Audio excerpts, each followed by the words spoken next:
আগামী ২৫-২৬ অর্থ বছরের প্রস্তাবিত বাজেটে চলতি মাসের ২২ তারিখ পাশ হবে বলে জানিয়েছেন অর্থ উপদেষ্টা ডক্টর সালেউদ্দিন আহমেদ। আজ সচিবালয়ে সরকারি ক্রয় সংক্রান্ত উপদেষ্টা পরিষদ কমিটির বৈঠক শেষে সাংবাদিকদের সঙ্গে আলাপকালে তিনি কথা জানান। উপদেষ্টা বলেন, ঈদুল আজহা উপলক্ষে আগামীকাল থেকে টানা ছুটিতে যাচ্ছে দেশ। তবে টানা ছুটি থাকলেও এ সময় দেশের অর্থনীতিতে কোনো প্রভাব পড়বে না। বাজেটের প্রতিক্রিয়া ঈদের পরে পর্যালোচনা করা হবে জানিয়ে উপদেষ্টা বলেন, বাজেট সম্পর্কে যেসব মন্তব্য ও প্রতিক্রিয়া আসবে ঈদের পরে সেগুলো পর্যালোচনা করে দেখা হবে।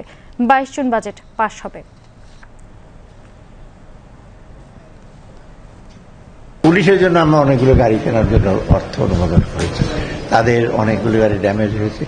আর পুলিশের জন্য একটা বিশেষ একটা জায়গা আমরা বলেছি, ঢাকার অদূরে, ঢাকার কাছাকাছি তারা হাউজিং বা একটা কমপ্লেক্স করবে। তাছাড়া সার, এমওপি, জিএসপি সারগুলো আমদানি করার জন্য আমরা মোটামুটি শুরু করছি।